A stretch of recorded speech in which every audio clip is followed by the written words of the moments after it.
আসসালামু আলাইকুম। সেদিনও সালাউদ্দিন সাহেব বলতেছে, বিএনপির সালাউদ্দিন সাহেব বলতেছে যে জুলাই আগস্ট মাসে নির্বাচন দিয়ে দেওয়া যায়। তো এতদিনে উনি আগস্ট মাসের কথা বলছে, এখন উনি জুলাই মাস আসছে আর কি, বুঝছেন, 1 মাস আগে আসছে। তো কি বলবো, আর বলার কিছু নাই। এর আগে বলছে ওনাকে নিয়ে আমি কিছু কথা। তো ওনারা আছে আসলে নির্বাচন নির্বাচন নিয়ে। ভাই, এত সস্তা নির্বাচন, নির্বাচন কি আপনাদের জন্য মনে করেন যে এতগুলো মানুষ জীবন দিচ্ছিল? বাংলাদেশের মানুষ যখন যাবে তখন নির্বাচন হবে, বুঝছেন? নির্বাচন নির্বাচন করেন, আপনারা কি করছেন নির্বাচনের আগে দিয়ে? আপনারা আপনারা এই যে এই গণ অভ্যুত্থান আগে 3 দিন আগে এসে রিটেন দিয়ে মনে করেন যে এসে যোগ দিচ্ছেন না, আপনারা ইয়ে করছেন, হ্যাঁ করছেন, ভিতরে ভিতরে যারা যা হারাইছেন তার তার ফিলিংস থেকে করছে। কিন্তু আপনারা তো ঘোষণা দিয়ে আসেন নাই, ঠিক আছে? আর এই যে মনে করেন যে আপনারা বলেন যে আমাদের এতজন লোক মারা গেছে, এতজন লোক মারা গেছে, ঠিক আছে? এই শোনেন, এটা এটা কেউ কারোর জন্য করে না, এটা কোনো সাংগঠনিক দল ছিল না, এখান থেকে সবাই যার যার একদম স্বতঃস্ফূর্তভাবে গেছে, ঠিক আছে? সেদিন শুনছি একটা রিক্সাওয়ালা মারা গেছে, যে রিক্সাওয়ালা ভাইটা নাকি আপনার এই যে অনেকজনকে হসপিটালে নিয়ে গেছে। দুঃখজনক ভাই, বুঝছেন? আসলে যে এই কথাগুলো যে এখনও যে শুনতেছি 7টা মাস পরে, মানে কি বলবো, সরকারের যারা ক্ষমতায় আছেন মানে তাদের কথা বলার ভাষা আর নাই।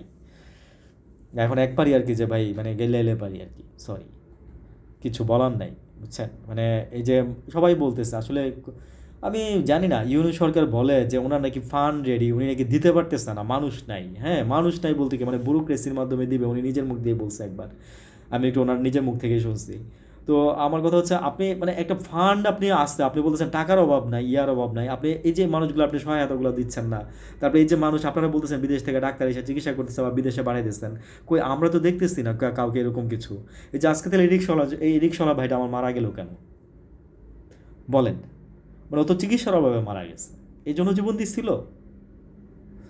কি বলবো, তত্ত্বাবধায়ক সরকারের মানে কিছু কিছু জিনিস আছে মনে জাস্ট মাথায় আসলে না, মানে চোখের পানি ধরে রাখতে পারি না, বুঝছেন? মানে আসলে আপনারা কি করতেছেন আমি জানি না।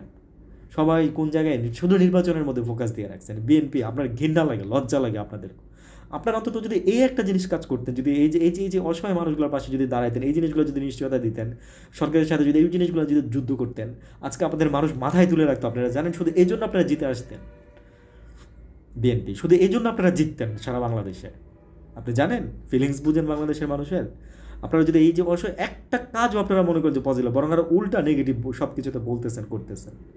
আপনারা এই যে শুধু আমি গ্যারান্টি দেবো, যদি সেই শহীদদের পিছনে যদি শুধু আপনারা লাগিয়ে থাকতেন, বিএনপি ওদের সুস্থ করতেন, ওদের ব্যাপারে সরকারের কাছে কান্নাকাটি করতেন, তাহলে দেখতেন যে আপনারা আজকে মানুষের কাছে কতটা জনপ্রিয় হইতেন। আপনারা, আপনাদের মানুষ মাথায় তুলে রাখতো, আপনারা আপনারা মানে ফুল আসনে আপনারা জিতে আসতেন।